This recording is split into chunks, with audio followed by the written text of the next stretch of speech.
अनन्या शर्मा माता जी। अनन्या शर्मा माता जी, आप शुरू कर सकते हैं। जी प्रभु जी।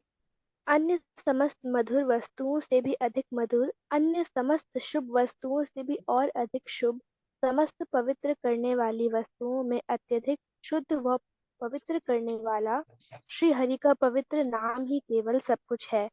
संपूर्ण हाँ जी, ब्रह्मांड। अभी रुकेंगे माता जी एक बार। तो यहाँ पर कितना अच्छा बताया गया हरि नाम के बारे में। श्री हरि का पवित्र नाम, दैट इज हरि नाम, सब कुछ ही वो है। तो यहाँ पर बताया जा रहा है अन्य समस्त मधुर वस्तुओं से भी अधिक मधुर। तो एक्चुअली हम अगर मधुर मतलब मीठा, अगर हम बात करेंगे सबसे मीठी चीज हम क्या जानते हैं, तो हम कह सकते हैं कि रसगुल्ला सबसे मीठी चीज है ना। बट जैसे ही हम रसगुल्ला खाते हैं तो उसका रस एकदम से मुंह में घुलता है और वो कितना अच्छा लगता है कि हाँ मीठा मीठा सब आ रहा है। तो एक्चुअली बताया गया है कि उससे भी मधुर जो है वो हरि नाम है। और अन्य समस्त शुभ वस्तुओं से भी और अधिक शुभ। तो सबसे जो आप कह सकते हैं सबसे ज्यादा ऑस्पिशियस कोई आप चीज जानते हैं, उससे भी ज्यादा ऑस्पिशियस चीज हरि नाम है। उसके बाद पावनम पावनेभ्यो भी जो इसमें आता है, समस्त पवित्र करने वाली वस्तुओं में अत्यधिक शुद्ध व पवित्र करने वाला श्री हरि का पवित्र नाम ही केवल सब कुछ है। तो यहाँ पे बताया गया है कि टॉप मोस्ट है। आप कह सकते हैं मधुर, उसमें भी टॉप मोस्ट। शुभ, उससे भी टॉप मोस्ट जो है वो हरि नाम है। पवित्र करने वाली जो चीजें हैं उसमें भी सबसे ज्यादा पवित्र कौन करता है, वो हरि नाम है। ठीक है, नेक्स्ट अनन्या माता जी, सेकंड श्लोक का जी प्रभु जी। संपूर्ण ब्रह्मांड उच्च एवं श्रेष्ठ ब्रह्मा जी से लेकर निम्न घास के झुंड तक परम भगवान की माया भौतिक शक्ति का उत्पादन है। केवल एक ही वस्तु है, वास्तविक है। एकमात्र श्री हरि का पवित्र नाम ही सब कुछ है।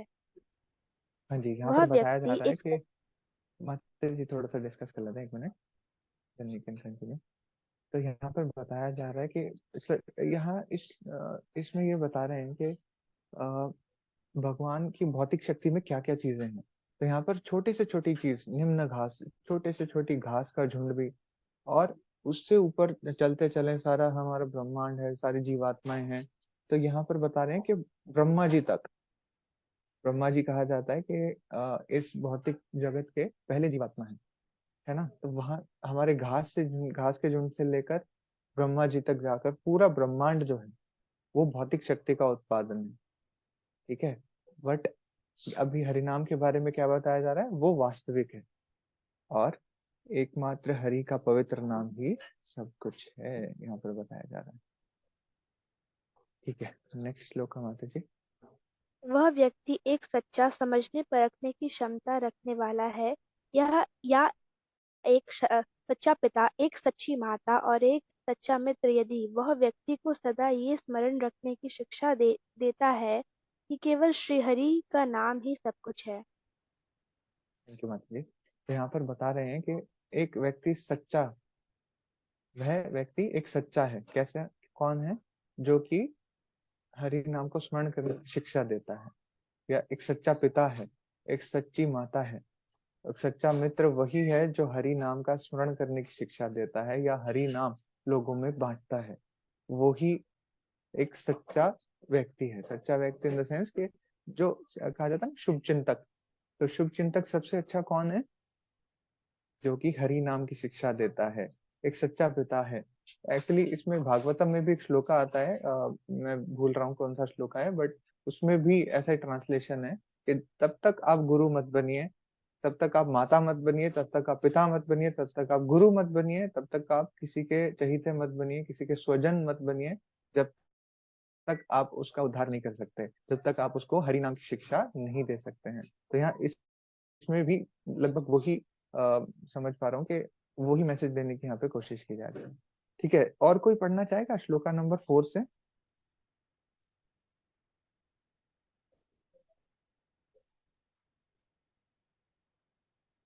हरे कृष्णा। जी प्रभु जी। जी माता जी। कुछ कुछ निश्चित नहीं है कि कब आखिरी सांस आ जाए और व्यक्ति की सारी भौतिक योजनाओं पर आकस्मिक बाधा या रोक लगा दे। इसलिए बुद्धिमत्ता इसी में है कि बचपन से ही सदा नाम जप या उच्चारण का अभ्यास करें। श्री हरि का पवित्र नाम ही एकमात्र सब कुछ है। थैंक यू माता जी, एक बार रुकेंगे अभी यहाँ पर। तो यहाँ पर बताया जा रहा है कि कब आखिरी सांस आ जाए। कई बार कहा जाता है ना कि आप इतनी छोटी एज में हैं, क्या कर रहे हैं आप, ये माला उठा के चले हैं, क्या कर रहे हैं आप इस माला पे, अभी उम्र है आपकी कुछ करने की, अभी जब थोड़े से बड़े हो जाएंगे तब करना, जब बूढ़े हो जाएंगे। तो एक्चुअली वो उस डेफिनेशन को अगर हम सोचें कि बूढ़ा होने की क्या डेफिनेशन है, कब हम बूढ़े होते हैं, ये सब कोई बताना चाहेगा कब हम बूढ़े होते हैं, या बुढ़ापे की क्या डेफिनेशन है, कितनी एज या कुछ क्राइटेरिया, जैसे भी आप लोग बताना चाहें। हाँ जी, एनीवन। माय क्वेश्चन इज कि हम कब मानते हैं कि ये व्यक्ति बूढ़ा हो गया है? जब हमारा शरीर वृद्ध हो जाता है। शरीर वृद्ध हो जाता है। लाइक एज बताना चाहेंगे माता जी कुछ? 70-80। 70-80। और कोई? ये श्रद्धा माता जी? He is about to die. One who is about to die. Like क्या एज फैक्टर इसको कोई डिफाइन कर सकता है? No, नहीं। Prabhuji. नहीं कर सकता है। अभी अनन्या माता जी ने फिर से बताया कि एज फैक्टर डिफाइन नहीं कर सकता। पहले आप कह रहे थे ना कि 70-80। क्या आप लोग सब एग्री कर रहे हैं इस बात से कि age factor can not define age, बुढ़ापा? आप खुद से सोचिए कि कोई ऐसा है जिसका बहुत ही बीमार है, कोई भी व्यक्ति है, लाइक 20 साल का कोई इंसान है और वो बहुत ही ज्यादा बीमार है, like he is into his last stages of his life. तो क्या क्या हम कह सकते हैं कि उसका बुढ़ापा है या कुछ है? अगर अभी श्रद्धा माता जी ने जैसे बताया कि one who is about to die, उस वैसे हम बुढ़ापे को डिफाइन कर सकते हैं, है ना? तो जैसे अभी पॉइंट नंबर 4 में आ रहा है, कब आखिरी सांस आ जाए हमें नहीं पता।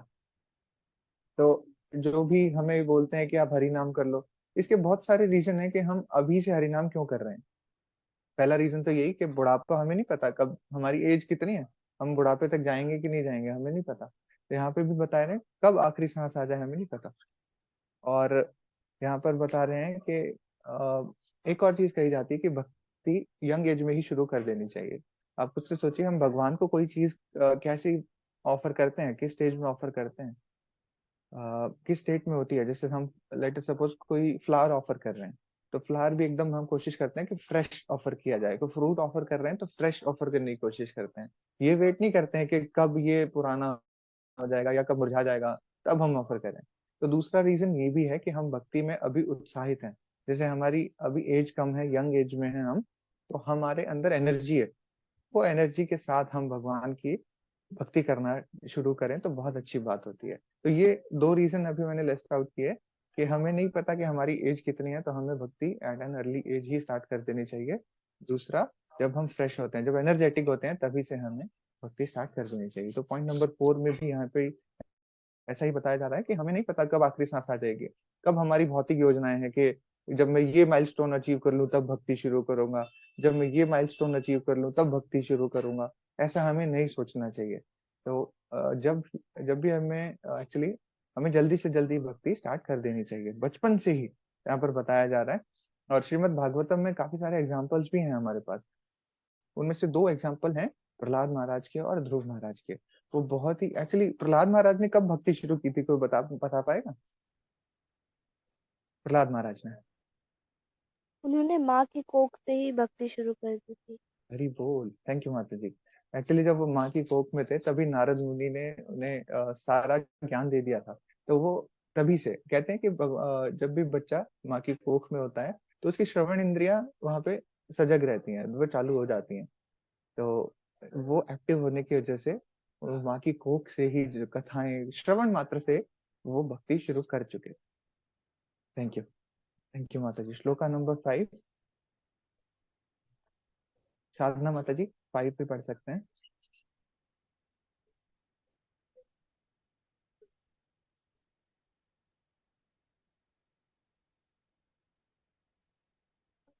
माता जी अवेलेबल है? ठीक जी है। प्रभु जी। जी माता जी, श्लोका नंबर जी। 5 भी पढ़ सकते हैं। भगवान हरि शाश्वत रूप से उस स्थान पर वास करते हैं जहाँ सच्ची श्रेष्ठ आध्यात्मिक रूप से उन्नत आत्माएं शुद्ध भक्ति के भाव में भगवत नाम का गान करती हैं। एकमात्र श्री हरि का पवित्र नाम ही सब कुछ है। हाँ जी, तो यहाँ पर बता रहे हैं कि भगवान कहाँ वास करते हैं। एक श्लोका आता है, भगवान ऐसा बताते हैं कि ना हम वसामी वैकुंठ है। ऐसे करके आता है कि ना मैं वैकुंठ में रहता हूँ, ना इधर रहता हूँ, ना उधर रहता हूँ। जहाँ पर भक्त लोग मेरा गान कर रहे होते हैं, हरि नाम कर रहे होते हैं, मैं वहां पर विद्यमान होता हूँ। तो उसी श्लोक के बारे में ये श्लोका नंबर 5 में बताया जा रहा है कि जहाँ पर शुद्ध भक्ति के भाव में भगवान नाम का गायन होता है ना, भगवान वहां पर वास करते हैं। तो इसीलिए बताया जाता है कि जब भी हम माला करते हैं, हरे कृष्ण कृष्ण कृष्ण हरे हरे, हरे राम राम राम हरे हरे, तो वहां पर भी राधा और कृष्ण स्वयं आकर हमारी जिह्वा पर नृत्य करते हैं। हरि बोल। तो यस, श्लोका नंबर 6 भी माता जी पढ़ लीजिए, ट्रांसलेशन। जी। अहो कितनी दुख की बात है, कितना बड़ा दुख है। संसार के अन्य किसी भी दुख से अधिक कष्टदायक। इसको केवल एक कांच का टुकड़ा समझकर लोग इसे रत्न को भूल गए हैं। केवल श्री हरि का पवित्र नाम ही सब कुछ है। यहाँ पर बताया जा रहा है कि कितना बड़ा दुख है, हरि नाम को फॉर ग्रांटेड ले लिया गया है। जो ये हीरा है, ये जो रत्न है, इसकी कोई वैल्यू नहीं है। कि मतलब मोस्ट वैल्यूएबल चीज है ये जो हरि नाम है, ये रत्न है। बट कष्टदायक क्या है, ये दुखी करने वाली बात क्या है कि हमने इसको कांच का टुकड़ा मानकर इसे नेग्लेक्ट कर दिया है। ये बहुत ही कष्टदायक बात है और बहुत ही दुख की बात है ये। यहाँ पर इस श्लोक हमें बताया जा रहा है। सुभाष प्रभु जी 7 और 8 पढ़ेंगे प्लीज। हरे कृष्णा। जी प्रभु जी। थैंक यू प्रभु जी। अपने 7। कानों से इसे बार बार श्रवण करना, अपनी आवाज में इसका बार बार उच्चारण करना चाहिए। इसे फिर से नए सिरे से निरंतर गाते रहना चाहिए। केवल श्री हरि का पवित्र नाम ही सब कुछ है। थैंक यू प्रभु जी। तो यहाँ पर बताया जा रहा है, एक्चुअली यहाँ पर बताया जा रहा है जब कैसे करना चाहिए। कैसे करना चाहिए, इसे बार बार श्रवण करना चाहिए। तो कहते हैं ना, जब हम माला करते हैं तो इतना ऊंचे स्वर में हमें बोलना चाहिए कि हमारे कानों तक हमारी आवाज सुनाई दे। तो हम अपनी इंद्रियों को एंगेज कर रहे होते हैं, हम अपने बोल को भी एंगेज कर रहे हैं और अपने कानों को भी एंगेज कर रहे हैं। हाथ पर टच भी हम माला पे रखते हैं, तो हम काफी सारी सेंसेस को हरि नाम में एंगेज कर रहे होते हैं। तो यहाँ पर हमें कह रहे हैं कि बार बार इसे सुनना चाहिए। आप खुद से सोचिए, जब आपका नाम कोई बार बार पुकारेगा तो आपकी अटेंशन एकदम से उसकी ओर जाएगी, अरे मेरा नाम पुकारा जा रहा है ना। तो हमें भगवान का नाम इस तरीके से लेना है कि भगवान की दृष्टि भी हम पर पड़े, और बार बार हमें हरि नाम का उच्चारण करना चाहिए और अपनी आवाज में करना चाहिए। फिर इसे नए सिरे से और नए उत्साह के साथ हमें इसका गायन करना चाहिए, श्रवण भी करना चाहिए, माला करते रहना चाहिए। तो क्योंकि हरि का नाम ही सब कुछ है। यस प्रभु जी, 8 का भी ट्रांसलेशन प्लीज पढ़ लीजिए। इससे संपूर्ण ब्रह्मांड एक घास तिनके के समान महत्वहीन प्रतीत होता है। यह वैभवपूर्ण तरीके से परम भागवत का समस्त लोगों पर शासन करवाता है। यह शाश्वत रूप से चैतन्य दिव्य प्रेम भाव से पूर्ण है, श्रेष्ठ रूप से शुद्ध है। केवल श्री हरि का पवित्र नाम ही सब कुछ है। हाँ जी, तो हरि नाम की महिमा फिर से यहाँ पर गाई जा रही है। एक संपूर्ण ब्रह्मांड एक घास तिनके के समान महत्वहीन प्रतीत होता है। यह वैभव पूर्ण तरीके से परम भगवान का समस्त लोगों पर शासन करवाता है। तो भगवान की महिमा का ही गान हो रहा है जब हम हरि नाम करते हैं। तो शाश्वत रूप से चेतन दिव्य प्रेम भाव से पूर्ण है। शाश्वत है ये। एक्चुअली बताया जाता है कि हमारा बैंक बैलेंस एक्चुअली क्या है, जो हम हरि नाम कर रहे हैं। वो नहीं है जो हमारे एसबीआई में, पीएनबी में जो भी पैसा हमारे अकाउंट में पड़ा हुआ है, वो एक्चुअल बैंक बैलेंस नहीं है। वो भौतिक जगत का ही है। भौतिक जगत में हमारे इस शरीर के साथ ही वो खत्म हो जाएगा, है ना। बट जो हम इस शरीर में रहकर भगवान का नाम ले रहे हैं, this is our actual bank account, right. इसी में जो हम अर्जित कर रहे हैं हरि नाम करके, वो ही हमारे साथ जाएगा, और कुछ नहीं जाने वाला। तो ये ही सबसे श्रेष्ठ है, सबसे शुद्ध है। केवल हरि का पवित्र नाम ही सब कुछ है। तो यहाँ पर हरि नाम की महिमा, एक्चुअली इसको केवल अष्टकम भी बोला जाता है। अष्टकम इसमें 8 श्लोका हैं। तो कोशिश करते हैं कि इसको गा पाए हम। हरे कृष्णा। तो इसके मीनिंग पर एम्फेसाइज करते हुए इसको, इसके वर्ड्स को हमें समझना है। मधुरम मधुरे ज्योति मंगलेभ्योऽपि मङ्गलम् पावनं पावनेभ्योऽपि हरे नामेव केवलम् मधुरं मधुरेभ्योऽपि मङ्गलेभ्योऽपि मङ्गलम् पावनं पावनेभ्योऽपि हरे नामेव केवलम् अब्रह्मस्तम्भपर्यन्तम् सर्वमायामयं जगत् सत्यं सत्यं पुनर्सत्यं हरे नामेव केवलम् हरे नामेव केवलम् हरे नामेव केवलम् हरे नामेव केवलम् सद्गुरु सपिता जागे समता बांधवो विचार शिक्षय चेतसा स्मर्तम् हरे नामेव केवलम् हरे नामेव केवलम् निश्वासेन हि विश्वासा कदरुद्धो भविष्यति कीर्तनीया मतो बाल्या हरे नामेव केवलम् हरे नामेव केवलम् हरे नामेव केवलम् हरे नामेव केवलम् हरि सदा वसे तत्र यत्र भागवता जनाः गायन्ति भक्तिभावेन हरे नामेव केवलम् हरे नामेव केवलम् ओ दुःखं महासुखं दुःखादुःखतरं यथा काचायं विस्मृतं यातना हरे नामेव केवलम् हरे नामेव केवलम् हरे नामेव केवलम् हरे नामेव केवलम् दीयतां दीयतां कर्णो नियतां वाचा गीयतां नित्यं हरे नामेव केवलम् हरे नामेव केवलम् तृणकृत्य जगत् सर्वम् राजते सकलपरम् चिदानन्दमयं चोद्धां हरे नामेव केवलम् हरे नामेव केवलम् हरे नामेव केवलम् हरे नामेव केवलम् हरे कृष्णा कृष्ण कृष्ण हरे हरे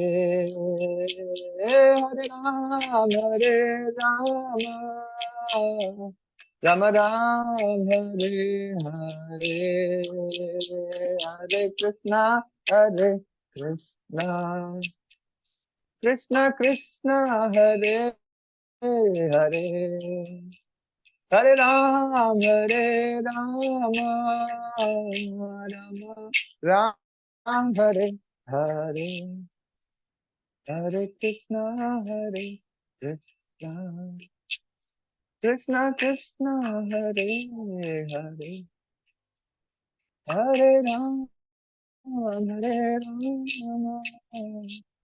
राम हरे हरे।